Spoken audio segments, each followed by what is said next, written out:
That Eric, thank you so much for joining me today. Thank you for So, having me. my first question for you is you have videos that are like 9 years old. You have one where you're kind of like testing out your vocal range, which was a lot of fun, by the way.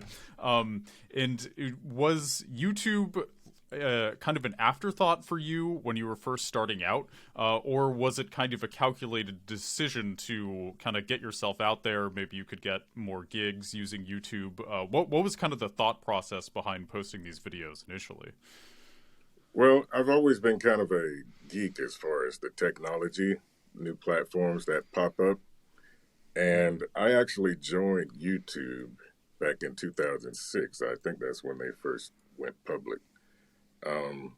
I knew there was something special about this platform. I really didn't know what. Nobody did at the time.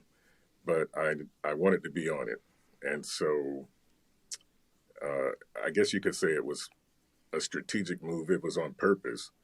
Um, and I was pretty unknown. I still am pretty unknown, I feel like. But definitely at the time, I was really unknown. But I had grew up singing here locally in St. Pete all my life. And so I wanted to use this platform to further express myself, show different sides of my creativity, show my vocal range, all that kind of stuff that most people hadn't had an opportunity to know about unless they knew me personally, or lived in the area. Mm-hmm. And I feel like there's a lot of singers or musicians who like they maybe understand how YouTube can help them out, or even like something like TikTok, for instance. But was there a point where you felt like, oh wow, I'm really getting a lot of notoriety, I'm getting a lot more gigs? Like, was there kind of a threshold or a point where it became really obvious that this was a super good idea? Not really. The platform was brand new at the time, like I said, and what I actually started doing was singing holiday tunes. And so I did that about 2, maybe 3 years. And after that third year or so, people started asking me to sing other things. So really, I was a one-time annual YouTuber. Uh, And then I started getting all these requests. Some of them I knew, but a lot of them I didn't know, which was also beneficial to me because I wanted to learn some new music, some new repertoire, and give people what they wanted. So so it was kind of surprising when that did start to grow. And to me, if I had 50 people that listened and liked it, that was a triumph to me, because like I said, the platform was brand new. Nobody knew where it was going to go, what it was going to do, but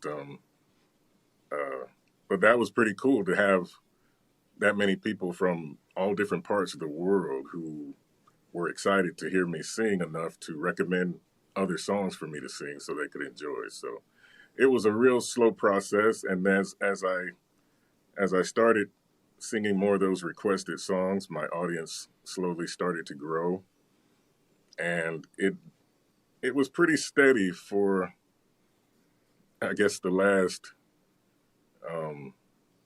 maybe 10 years or so. And then all of a sudden last year, everything changed.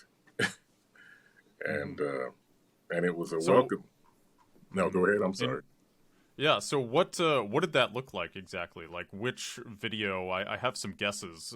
Did you feel like was the change factor? You said in the last year that was a really big deal. So something happened. Well, what happened was TikTok and short videos.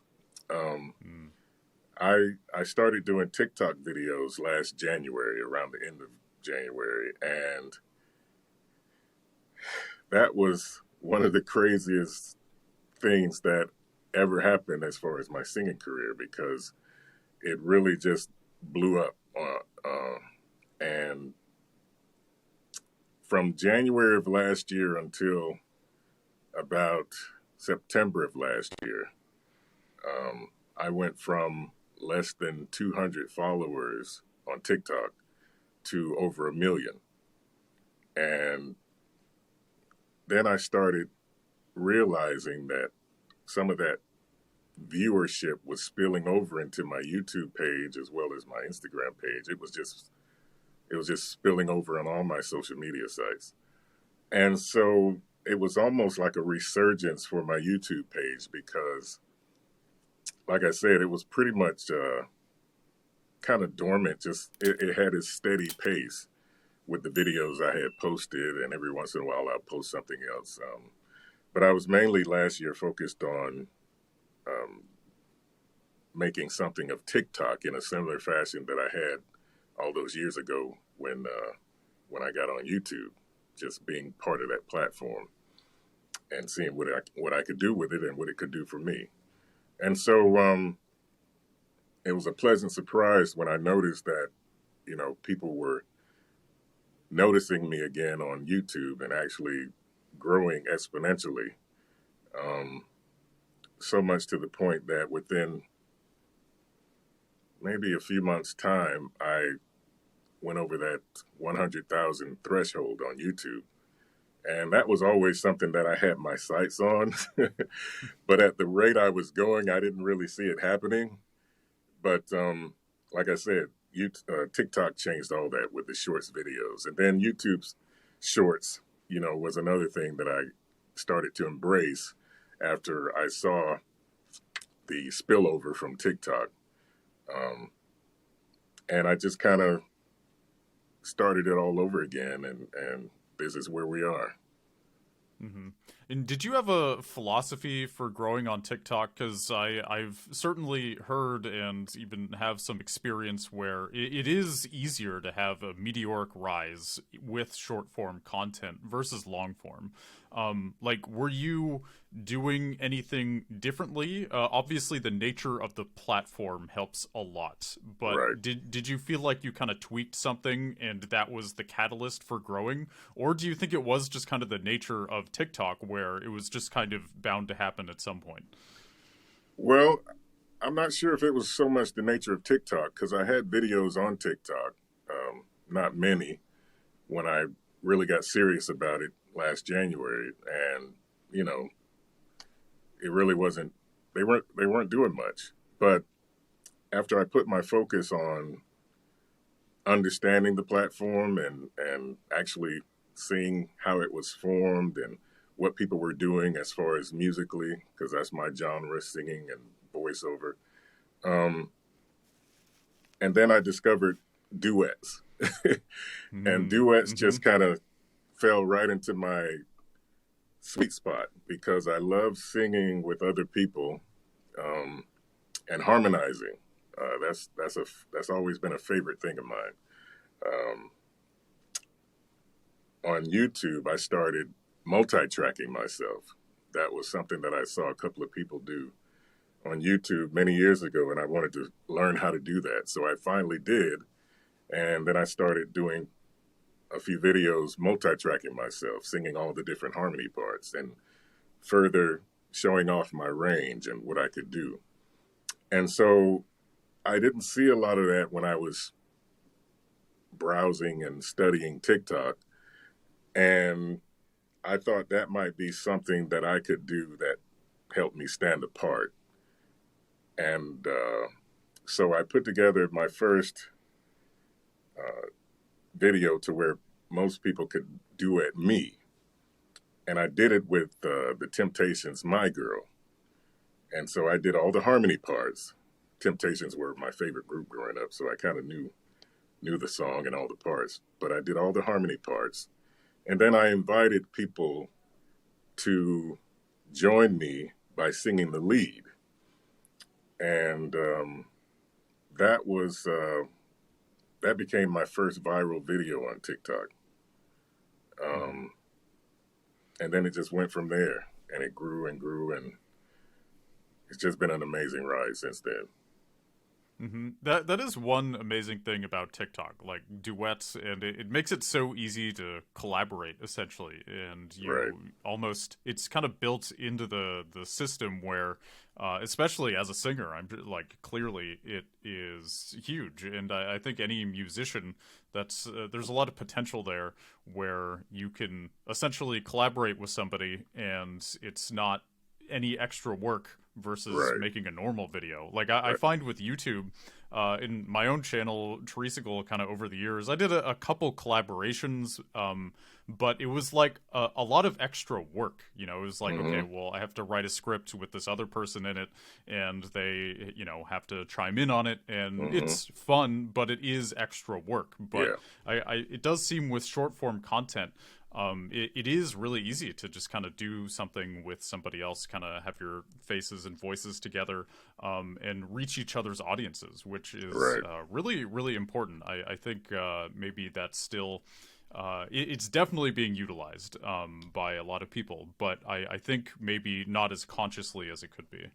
Right. Hmm. Now, one of the things that Hmm. I did realize the correlation between TikTok and YouTube, even though YouTube recently introduced the shorts, I know most of the YouTube audience wants more than shorts. I mean, you have your fair Hmm. share who enjoy the shorts, and that's what they go to YouTube for. But I know YouTube is primarily a long form content platform, and many people have have asked me to finish the songs that I do in the short form, and Yeah, yeah. they want to hear the entire song, and I get that. And so with the resurgence of viewers that I'm getting on YouTube now, I feel like I have um, not so much a responsibility, but in a sense, a good reason to put that work in, because it is a lot of work putting these videos together that a lot of people don't realize. Aside from my regular job, I'm a full time voice actor, and so when I'm doing these videos, it's kind of like I'm taking a part of my day or days and putting these together, um, and it's primarily out of fun. Um, Now I have notions and hopes that you never know who's watching, right? And so if opportunities arise out of this, then that's always been something that I thought about when I first joined YouTube. You never know who's watching, and opportunities may come. And that's always been in the back of my head on all social media. And so, Hmm. and we've seen it happen time and time again. You know, I think the best example would be someone like Justin Bieber being discovered off of YouTube. But I wasn't so much trying to be discovered, but it's always nice to be able to expand your platform and and have other opportunities open up that you can step into and further express yourself creatively and with other people, collaborations and that sort of thing. So and introducing myself to new audiences. You know, when I did Valhalla Calling that first time I duetted with Miracle of Sound and Peyton Parrish, um, I had no idea that the Viking community was so vast. Um, I just came across the video. I loved the sound. I didn't even know who wrote the song at the time. And I found a third part that I could harmonize with my voice. And I put up the video, and that was that. And then, you know, the rest is history. And, uh, and we actually got an opportunity to record that officially as a trio. And so, That's dope. yeah, so opportunities like that have come my way, you know, and it's a blessing. I don't take it for granted, and it's also amazing, you know. Um, so I do try to give my audience what they want, and I am in the process of working on a lot of the full versions of the songs that I've been singing in these shorts. So Hmm. that process has begun. And what goes into making a video? Like you mentioned that it's more work than it maybe appears. So when you're singing for the camera, like what goes into creating that? Well, first of all, you visualize how you want to present yourself on camera, and then you want to represent the song in a fair and professional way. You know, give respect to the song itself. Um, so it's kind of like when you're in a boardroom, but you're the only person at the table. You know, you start Mm-hmm. brainstorming and you start taking notes, and you do a little bit of background research and that kind of thing, and then you conceptualize the video. Basically, I'm in my studio doing my videos, but still, you conceptualize it, and then you learn the song. You put your own kind of spin on it if you want to, um, and then a lot of the times I'll do a cappella, um, because I just love that purity of just the voice. But then sometimes I want to have the music behind me, or I might multi-track some harmony parts behind me. Um, so it's just many different ways that I decide how I'm going to present the song. And then once I have that all down pat, I set up a time and a date to record. And so I'm trying to get more. I'm trying to get more in tune scheduling record days instead of them being kind of spontaneous like they are now. But because of my schedule with my voiceover stuff, I kind of have to work around it sometimes. But I want to have some specific record days to where I can just, okay, today I wake up, I know what I got to record. I've written a little, or at least in my head, if I haven't written it out, I have an idea of what I'm going to do, how I'm going to do it, um, whether it's going to be with music or a cappella, or whether I'm going to do multi-tracks behind it. So I'm learning the harmony parts, you know. So all those things have been hashed out and decided by the time I get ready to record. And then on record day, I put it all together, and then the process comes of putting the actual video together. You know, all the editing. You know, so that's on the back end. You know, you have pre, and then you have post, and so. But I love the process, though. I just love doing this. I get geekish about um, software and plugins and gear. I know I the have feeling. way too much than I need, but my vocal chain is pretty simple and basic. But yeah, that's pretty much it for me, you know. Hmm. And when I thought about TikTok last year, I was talking to my wife about it, and you know, being on social media, you kind of hear where, okay, you should post so often, you know, this amount of times or that amount of times, and different times a day, and all this other kind of stuff. And I had an understanding of all that. Um, and so I thought about with TikTok, it's like, okay, I have to be consistent. That's the main thing, being consistent. So I said, well, I know once a month is too much. Every 2 weeks is too long. Even once a week was too long. So I broke it all the way down to every day. I need to post something every day. And then I was like, what in the heck am I going to post every day?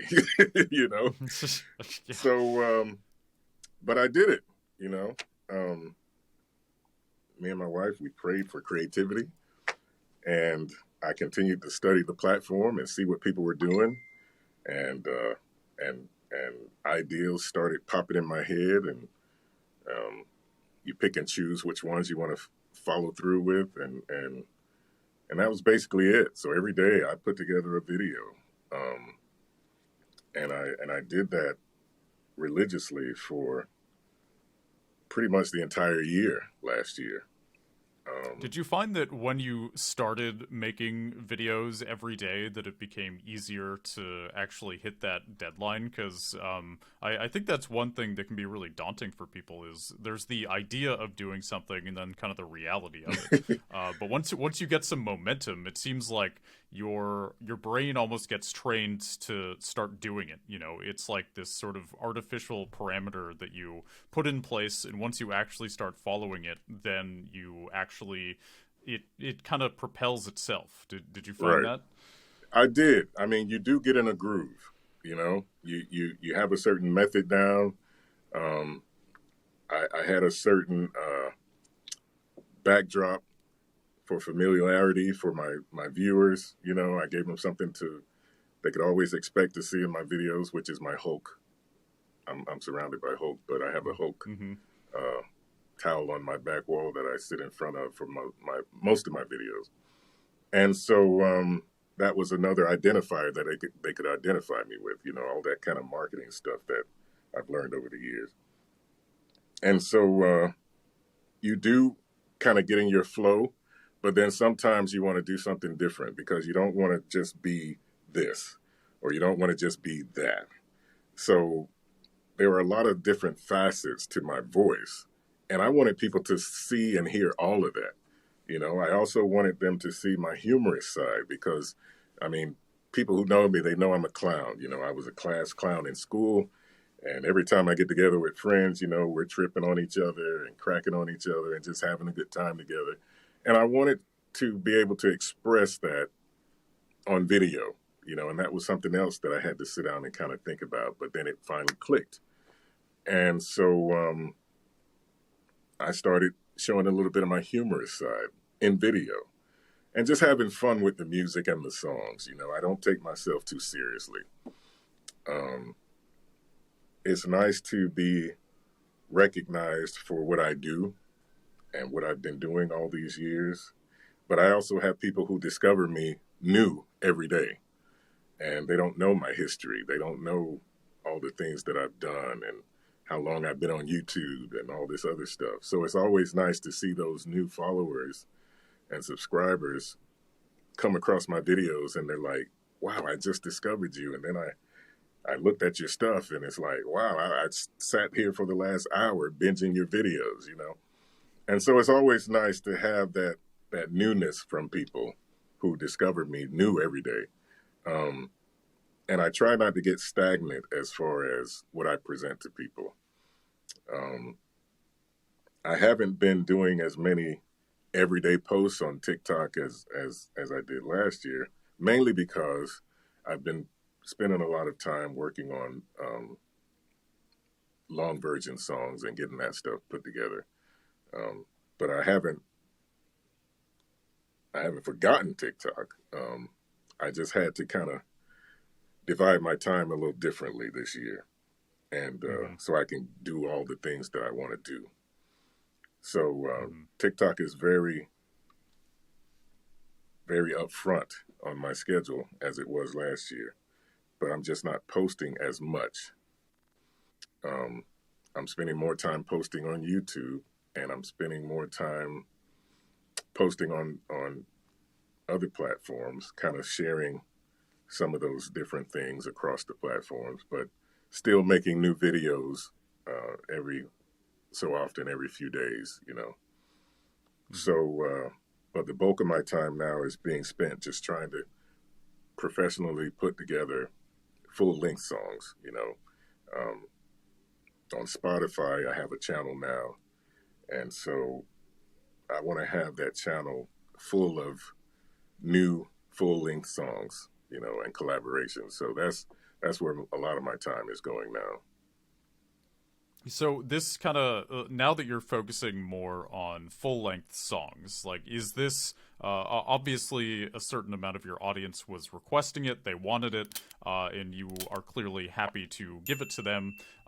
Is this? Do you feel like it is also going to create maybe more of a retentive audience? Because I think one I guess, criticism of short form content in general is the attention can be kind of ephemeral, whereas long form content, it's easier to accumulate a more dedicated audience. You know, Right. they kind of watch an entire video. They get acquainted with you more, whereas Right. if they are watching a bunch of shorts, you're kind of like one face in their feed that they're constantly scrolling through, and it Right. does feel like long form content. You do get more acquainted with your audience, and they get more acquainted with you. Is that kind of a conscious decision, or do you feel like, you know, you've done so many short form videos, you're still doing them, just less so, or do you just feel like this is kind of where your mind wants to go now? Well, it's definitely a conscious decision. Um, when I first started on YouTube, it was all long form, you know, and so, and I loved that. Um, and I knew I had people who loved that. And the short form videos, I think, are great too. And there's a genre and an audience for them. But I think there'll always be an audience for long form content, and that's what YouTube's bread and butter is.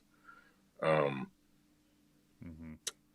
but I think they had to be viable to what's going on with a behemoth like TikTok and create something like Shorts and Instagram with the Reels. You know, you have to keep a pulse on what society is into and what they're doing and where they're going. You know, so I think it was a smart move by YouTube, but I know their bread and butter will be long form content. And Mm-hmm. I know I have an audience for that.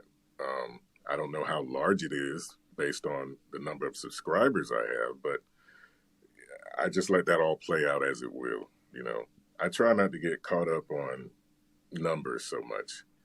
I've always been one to just put myself out there, and that's what I tell everybody else who wants to do something, or I know they're creative, or they say they want to do something. I said, well, just do it. Just put yourself out there, and that's what I've always done. You know, I try not to put too much calculation into it, as far as, well, if I do this, they might not like this or whatever. That takes away from your creativity. You know, you just do you and put yourself out there, and your audience will find you. You know, so with the long form songs, it's a conscious decision to do that. It's kind of like going back home, you know, because that's where I started on YouTube with the long form songs. And I know as many requests that I still get for that, I know that's what a lot of my followers and subscribers want. So I'm more than happy to give that to them.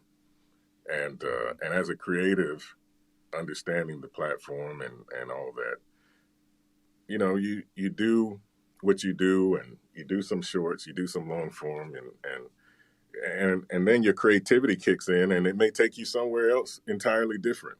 You just don't know sometimes, you know. So I mean, there's no guarantee to how large you'll grow.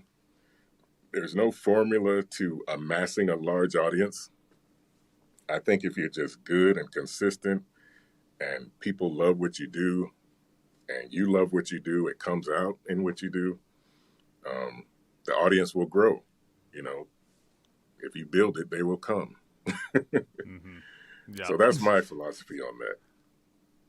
Yeah, and I think that's a powerful philosophy. I've talked to a lot of people who share it as well, and it really does seem to work. Because I think if you try to make too many calculated, conscious decisions, then what ends up happening is you might see some growth, but it might not be sustainable in the long haul, especially Right, if you're a creative person. You know, if you're right, making a cash cow channel, you're kind of just like hiring people. You know, you hire a script writer, an editor, a voiceover person, and kind of your point is just to make money. This may not apply, but if right. you are somebody who is expressing themselves, as you said, you really don't want to kind of sand yourself off around the edges too much, because I think you're going to end up exhausted and frustrated, Oh and yeah, the attention you do end up getting from that, it's not really going to mesh with you.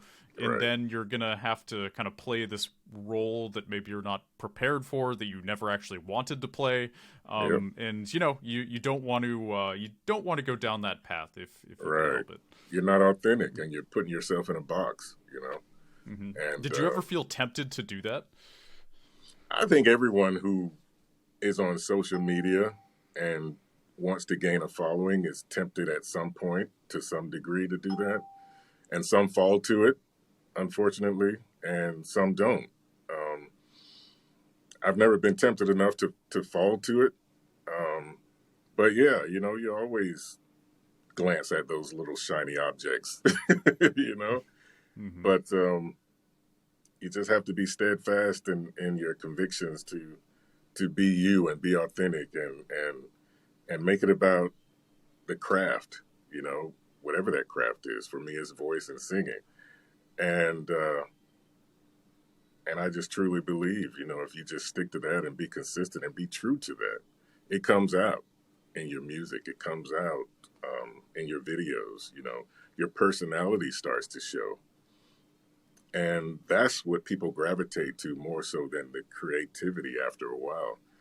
They come back because they genuinely like what you do, or they like you, what they know of you.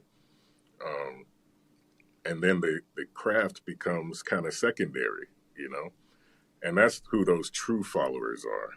People who just have come to just really like you. I get so many comments about how my video just made people's day, because on the backdrop, it's always in the back of my head that every time I put a video up, whatever it's about, whether I'm being humorous or not, is to make people smile. It's to make people feel good, you know. Um, I don't think any of my videos are offensive. Um, I think any of my videos can be watched by any age group, and I feel good about that. Mothers have Mm. commented to me, and they say how they play my videos for their child to calm them down, or their child loves listening to my videos and try to imitate me and stuff like that. So I mean, that that is such a good feeling to hear stuff like that. And so and it's just because I'm just being myself, and I'm doing what I can do. I try not to get into the sometimes a lot of people, they want to pit one person against another, and I don't compete like that. There are a lot of voices on social media that are deep, um, and as far as trying to compete with somebody to see who's the deepest, I don't do that. I don't have time for that. I mean, let the pundits decide, who's the deepest. I just want to do what I do. If you enjoy it, great. If not, great. Have a nice day. Um, I want to put smiles on people's faces. I want people to feel good, even if it's just for a few minutes, as they listen to my video, because this is a tough world we live in, and a lot of people are struggling with things that nobody else knows they're struggling with. And so if they can come across my video and that takes them away for just a few minutes, and then they come back, and then they come back, and then they come back, and then I become that place of solitude for them, I'm okay with that, you know? Hmm. That's awesome. I feel like you're more interested in spreading positivity and just kind of Oh, being chill and making people's days if possible, and kind of as opposed absolutely. to just the attention aspect. And it probably helps also you kind of came to TikTok and YouTube a bit later in life. You're not like Right. I'm no 17 and spring chicken. making these Exactly. videos. And that And was, I feel like yeah. Hmm. that was something else that I thought about when last year when I started looking at TikTok. Um, I'm no spring chicken, and I'm okay with where I am in life. I've had a great life. I've had a great professional career with my voice. and I'm still having fun with it. I'm still getting paid to do things with it. Um, and, I've never had an issue with different age groups, you know. Um, I can hang with young people. I can hang with teenagers. I can hang with young adults. And I can hang with people older than myself. I just enjoy being around people. And if I have something that I can share from my experience in my life that might help somebody, I'm okay with sharing that, you know. I don't force it on people, but if they ask or they want to know, I'll be glad to tell them, you know. Um, I love making little babies laugh and cuckoo, uh, and just seeing the surprise on their face as everything is, they're in that discovery stage. Everything is new to them. I Mm-hmm. just, I get a kick out of all that. So when I do get those messages from moms, like I mentioned earlier, that just goes straight to my heart. Um, I'm not trying to save the world. I know I can't, but if I'm going to spend the time to do something and present it to the world, why not make it something positive? Why not make it something that benefits somebody in some kind of way? And I have this talent, I have this ability, and I want to use it for good, you know, and that's what I do. Mm-hmm. Dope. I two thumbs up. Absolutely. Uh, so I've had up in front of me your kind of client list for a while with your voiceover career. I think it's awesome that voiceover is your day job and then singing is kind of your side passion. I feel like Right, your day job is like a lot of people's sort of passion project, right. and that's a beautiful thing. So some of your clients, for those listening, Mercedes Benz, the U.S. Army, ESPN, NPR, Aflac. Like these are huge companies that you've worked with over the years, and clearly, you have a thriving voiceover career here. At this point, like how long did it take you to kind of get this much momentum where you could be a full-time voiceover artist and not have to, work some other kind of more menial job or more normal job, perhaps? Well, I started doing voiceover um, probably about 20 years ago, 22 years ago, maybe. Um, there's a local DJ. He's now since passed, but at the time, he was a local celebrity DJ here in Tampa Bay. And I used to have a couple of singing groups because, like I said, singing has always been what I've done. I got out the military, and even in the military, I had an a cappella singing group I sang with. But I was in a singing group, and one of the friends there, he said, "Eric, you got to come to Ted's house." He had these karaoke parties. And in my head, karaoke was like, I'm thinking to myself, I'm a real singer. I don't do karaoke, because in my head at the time, karaoke was a bunch of drunk people who may or may not be able to sing, slobbing over a mic, and, they're having fun, but you know, it's not real Mm-hmm. singing. And Right. so when he kept bugging me about that, I'm like, I kept passing, and then I finally relented. I said, okay. So I went, and lo and behold, Ted meets us at the door, and as soon as he heard my voice, he's like, "Whoa, you know, I know you got to do something with that voice." I said, "Yeah, I'm a singer." He's like, "Oh man, you got to get into voiceover." So he kind of took me under his wing. He had a little studio set up at his house in his garage, and he invited me over to come over and learn the equipment and get on the microphone and stuff like that. But those karaoke parties he had were nothing like I thought karaoke was. Um, he actually didn't have a living room with furniture. His whole living room was set up like a karaoke stage, and with the lights and mics and preamp and all that kind of stuff. And I so he like had this these guy. he had these karaoke parties like once a month, and the people who came were like a who's who of people that worked in Tampa Bay, business owners and the like, but they all enjoyed singing, and most of them were very very good at it. And so I felt at home, and I ended up being a regular at those karaoke parties until they stopped.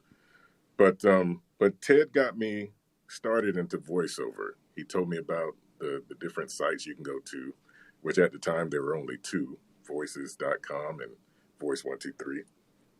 And so that was the beginning. And with me, I'm a research guy. I like to research and understand the industry, get to know the who's who, before I ever got on the mic, learning mic technique and all this stuff. And, even the internet was kind of new at that time years ago. So I'm finding all this stuff online and I'm learning this stuff and I'm training myself. I wanted to be worthy of somebody paying me for me to speak their script for them. I didn't want to just be putting myself out there when I wasn't developed yet as a voice actor. And so I spent the first 2 years almost just learning. And then I felt like I was good enough to accept somebody's money. So I started putting myself out there. And it just grew from there to the point to where in 2016, 2016, I was making as much, if not more money doing voiceover on nights and weekends than I was at my full-time job. And I told my wife, I said, babe, we got a decision to make, And so we made the decision for me to go full-time. And that's what I've been doing ever since. And it's been one of the wildest, blessed rides I could ever imagine. I couldn't write this script for my life any better than the way it's turned out so far. And I'm thankful. I don't take it for granted. Like I said, I feel blessed, and I'm enjoying it as long as it lasts. There's no guarantees on any of this stuff. Right.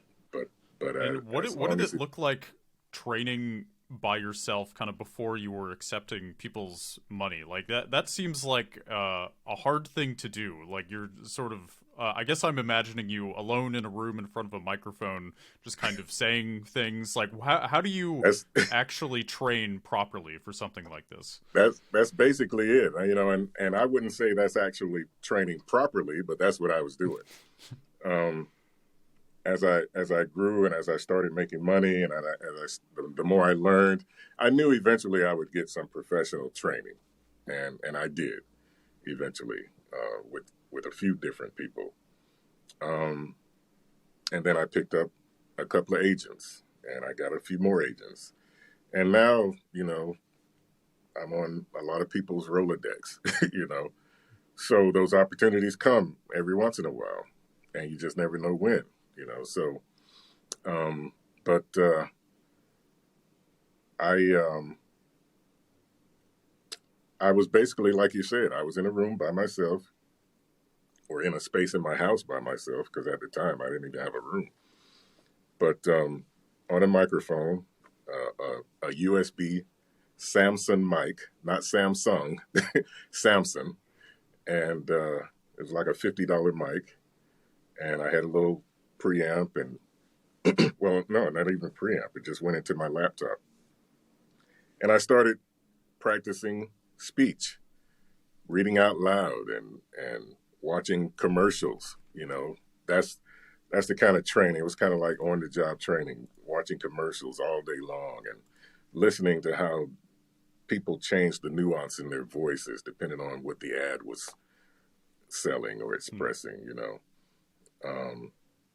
One of the things that I felt would hold me back, and this was even told to me by one of the coaches I had, was that my voice was so doggone deep.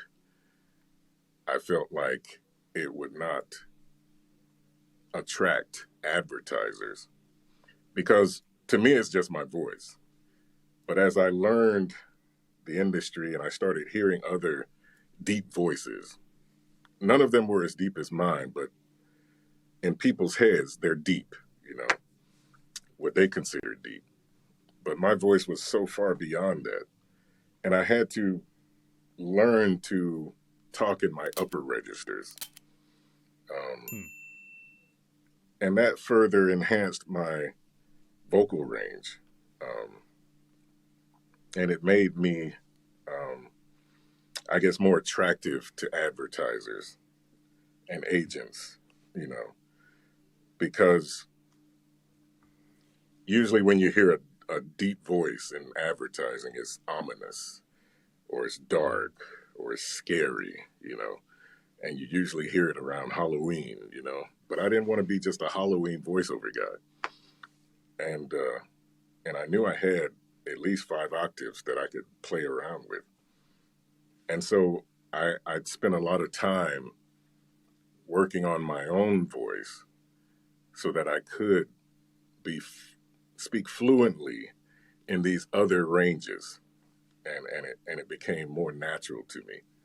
This is my natural voice that you hear, but a lot of people, this may sound scary, you know. And surprisingly, a lot of people think I scare children, but I don't. Children actually gravitate to my voice, believe it or not. Hmm. But Hmm. but yeah, so I had to fit in to what the industry presented if I wanted to be a part of that. And so that's what I did. And it seems to have worked. Hmm. And it clearly that was a smart move. It was the correct move to kind of train yourself to speak in higher octaves.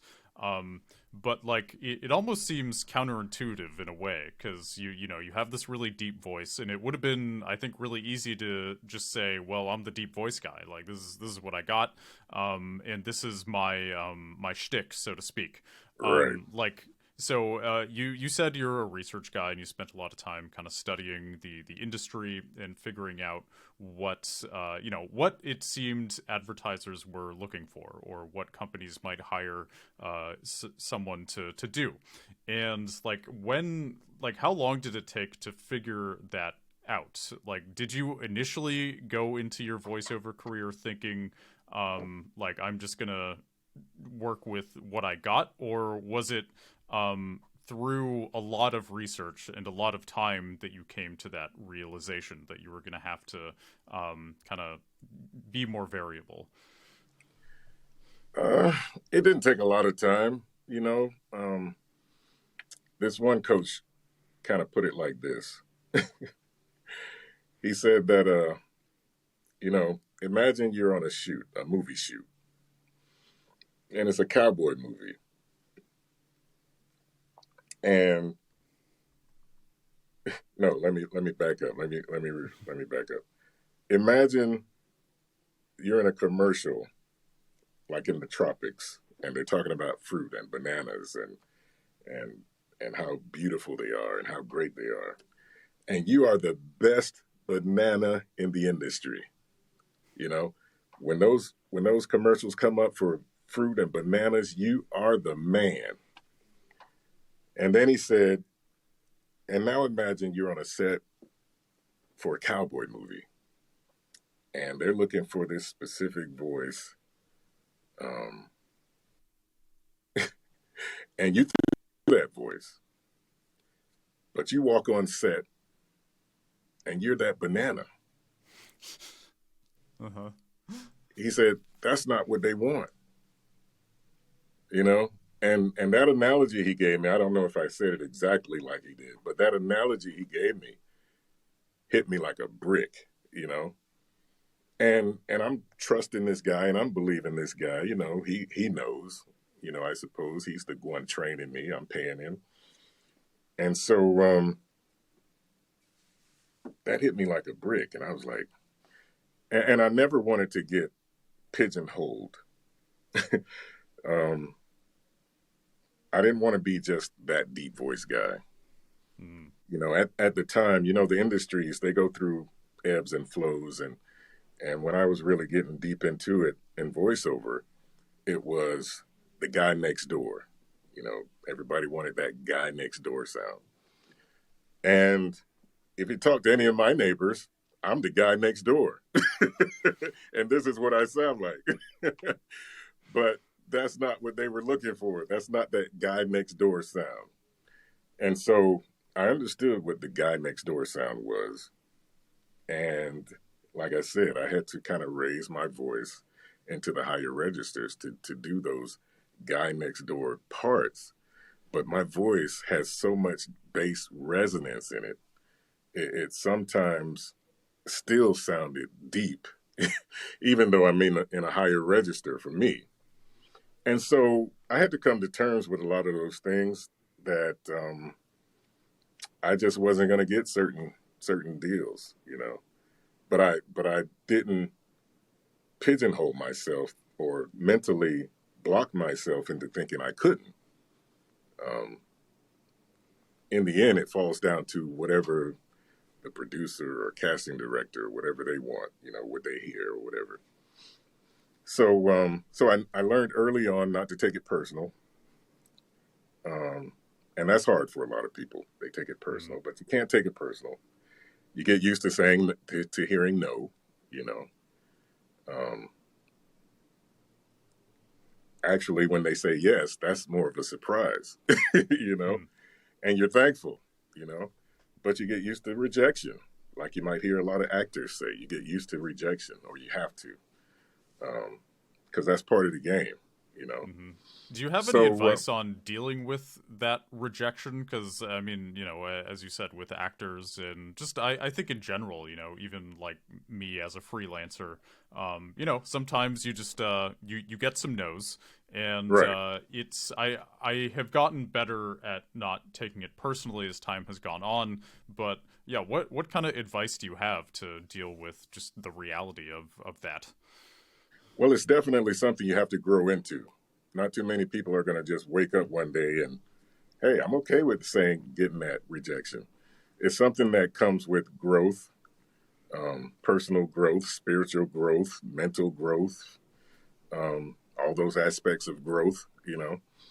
And then it also boils down to accepting yourself, knowing who you really are, not the facade that you put on when you're in public or whatever, but who you really are, and liking that person and accepting that, knowing your limitations, you know, knowing what you bring to the table, and understanding that it's not personal, even if it is. You know, don't feed that into your brain, into your psyche. It's not personal. I'm just as good as whoever got the part. They just wanted something different, you know. And I've gotten my parts to where I know somebody was like saying the same thing to themselves. Man, I could have did that just as good as him, but I'm getting the check, you know. So it goes both ways, and that's life, you know. But yeah, just really just accepting who you are, what you can do, what you can't do. It's like now with the whole age thing. You know, I see young people sprinting around and jumping around and hopping around and flipping around and doing all kind of stuff, and I'm like, yeah, when I was your age, I did that too, you know, and I was pretty good at it. But now, no, I'm not doing that. So, yeah, you just come to a point to knowing yourself, liking yourself, and being real with yourself, being real with the people that you're working with, the people that you're presenting your skill or talent to, and just not taking it personal. I don't know how much more I can say that. You just can't take it personal. And when you get that defeated, everything else just falls in place, and you can have a happy life, you know, with all the rejection and all the no's, you know. Of course, you want to pay your bills, you know. Yeah, you that need to helps. make some money, you know. So, but that comes back to being creative and having personality and meeting and greeting, you know, engaging with people, you know. I talk to so many people who say they want to do stuff like what I do, but they don't like people, you know. They don't want to engage with people. They don't want to hang out with people. They just want to be in their comfy little spot, and but they want to do what I do. You can't have it both ways, you know. Um, this is a thing to where you have to present yourself to the public. You have to become a public figure, you know, and you take the scrutiny. I get a lot of comments that aren't so nice, you know, but the ones that are nice so far outweigh the ones that aren't. And that's what I concentrate on. I know those people are for me. I don't worry about the people who aren't for me.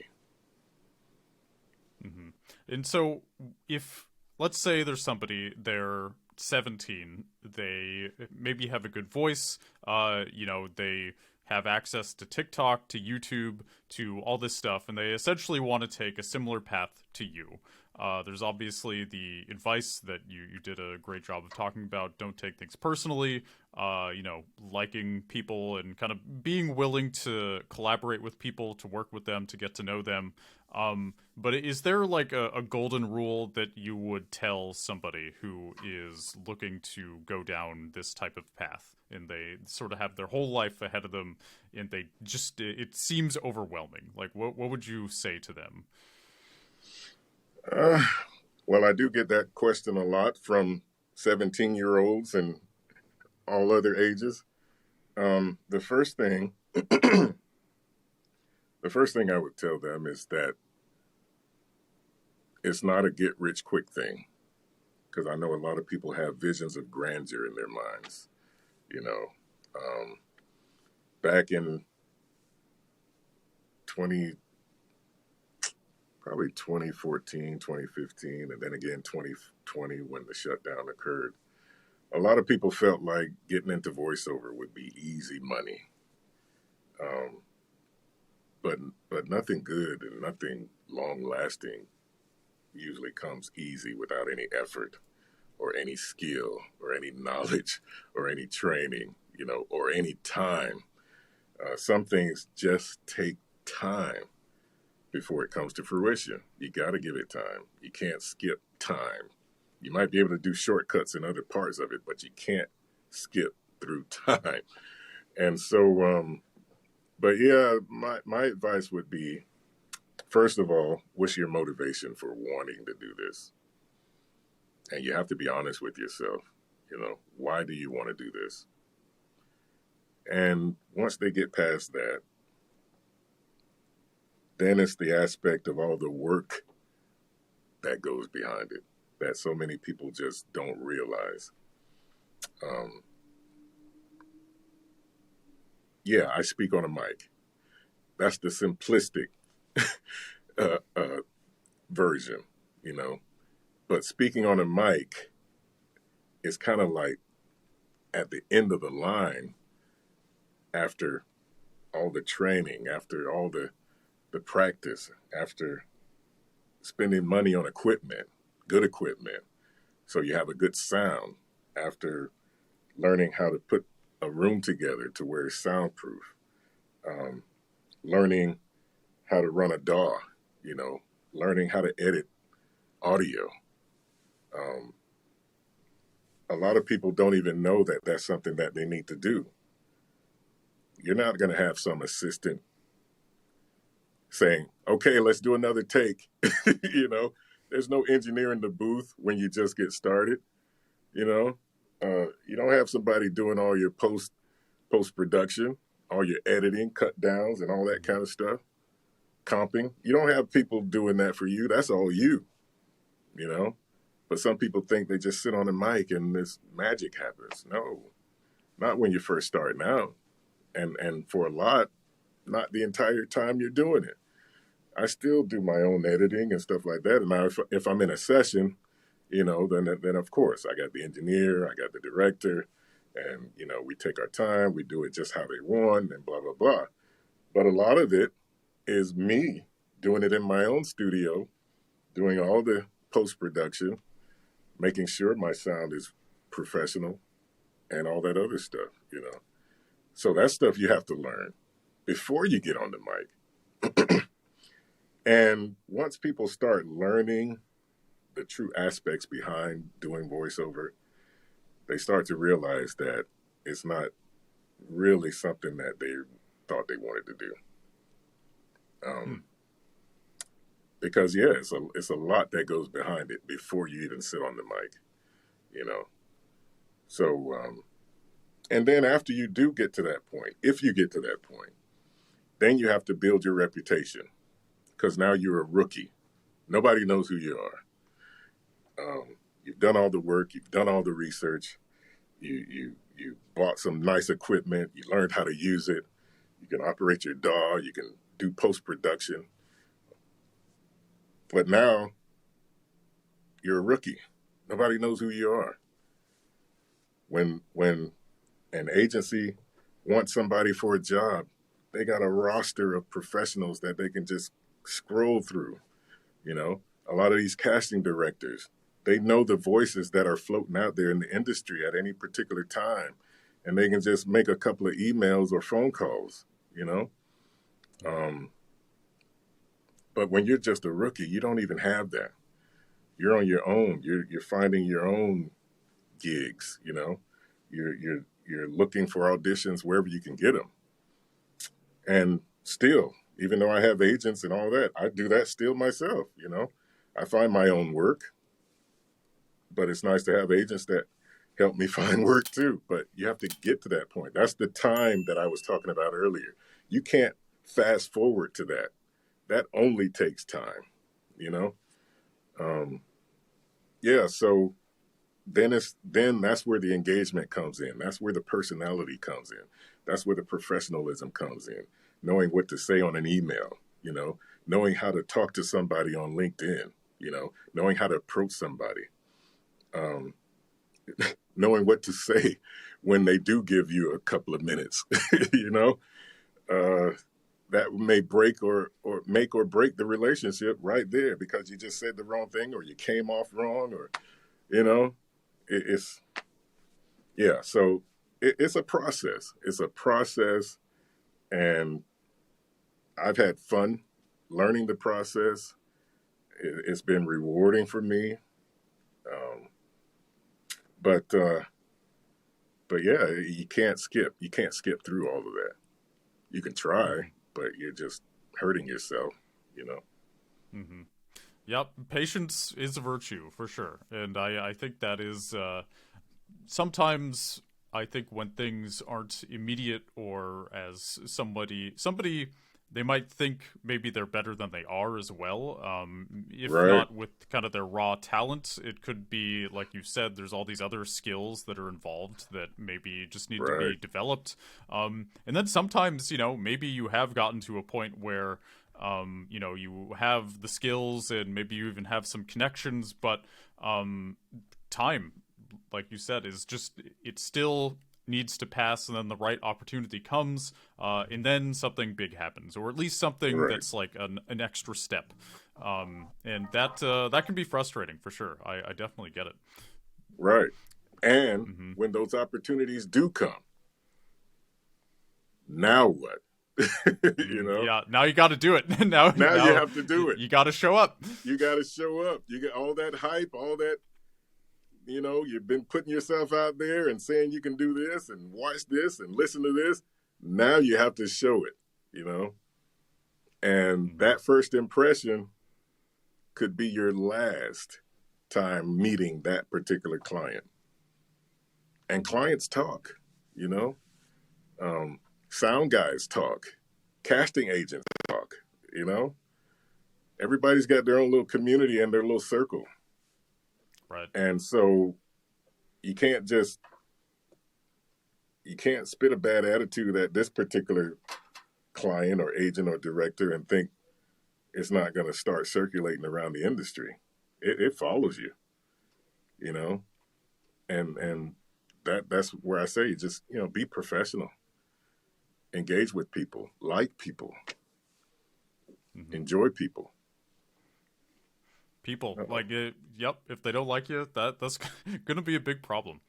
Yeah, Well, hey, we've pretty much hit the hour mark here. We're actually over an hour. That kind of zoomed by. Oh You're wow, yeah, it an did. easy guy to talk to, I gotta say.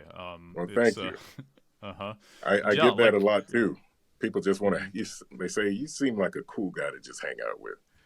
I like to mhm, think I am, you know.